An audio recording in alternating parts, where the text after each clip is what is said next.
It is currently the morning of the 3rd of March 2021. I hope everybody's staying safe, having a good Wednesday out here across the Western Pacific. And I'm going to get to you in just a second.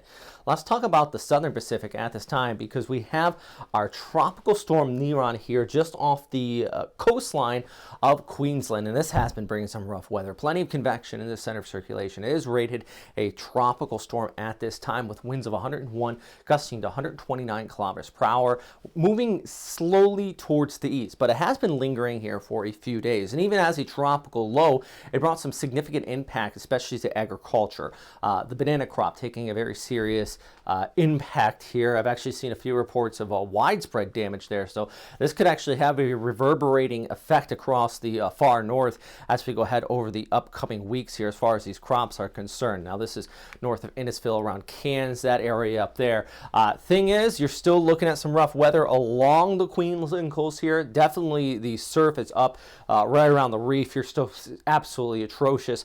This is going to start to pull away though as we go ahead over the course of the next 5 days. Really lingering at first, then getting picked up by a trough and scooting along. So as it pulls away from the Australian coastline across the Coral Sea, we're going to start to see this move closer and closer to New Caledonia. And really right side of the storm, based on the current track, could even pop on the southwestern side, which is the more populated side, including the capital of Niña there. So we got a few things to watch out here with this storm system as it chugs along over the next several days. Tomorrow I'll probably have an update solely on that. But let's get back to the Western Pacific, right? All right, so high pressure in control at this time.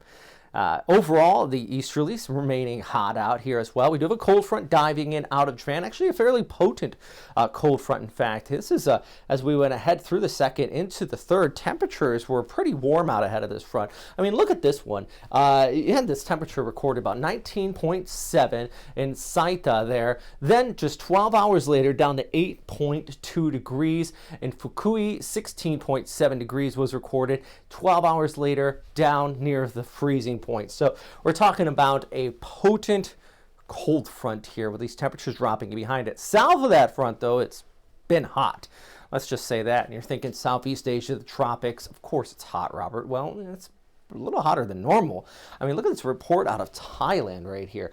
39.4 degrees. That is, as far as tropical weather is concerned, the good news is that, yes, it stays warm year-round in these areas, but it typically doesn't get above 35 degrees. So when you start talking about these temperatures, in Malaysia at 37, which tells me this is not a one-off thing because you have multiple areas in different countries.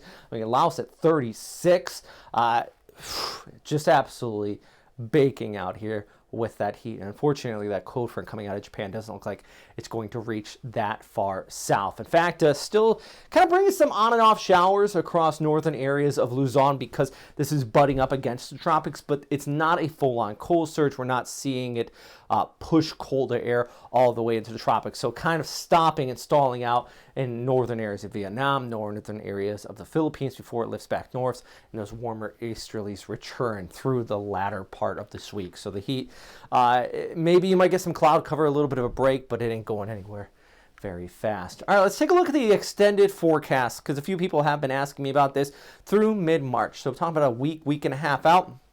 GFS guidance has been hinting at something. I mean, you see it right here. Last few model runs actually been showing something. This is, by the way, by the time you start seeing some moisture here, we're talking about the 13th, 14th, and 15th of March. So still plenty of time. And the longer we look out with model guidance, you got to remember chaos theory. Basically, when a butterfly flaps its wings, it could change. If the butterfly doesn't flap its wings, the scenario could be totally different.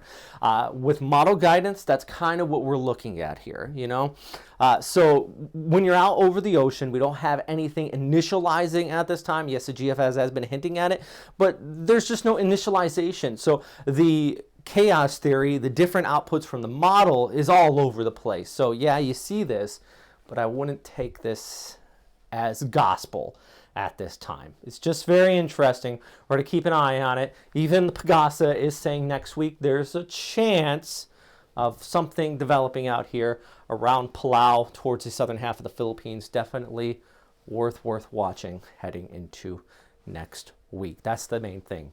Watching something mid-March. By the way, the La Nina remains in place, so still above average sea surface temperatures out there. So if anything does develop, it's going to be, it's going to have energy if the shear's not there. Also expect that heat to continue to remain in place. By the way, thank you very much for everybody who's been helping me out on Patreon. I really can't stress it enough how helpful this is. I just, yeah, I'm working on these upgrades. I've been trying to get some new software, and I think I'm sticking with the software now. I have Lex from Western Pacific Weather who's been making some of these amazing graphics, so I'm kind of bringing him on, and we're working together with this.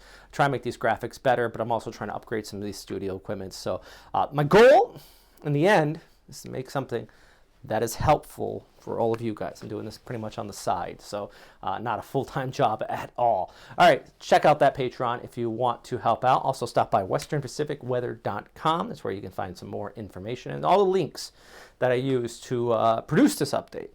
All the information we gather and all that information. Follow me on Twitter, Facebook, Instagram. Why not TikTok? I post there every now and then, usually weather or drone-related stuff. All right, thanks for watching, and as always, stay safe out there.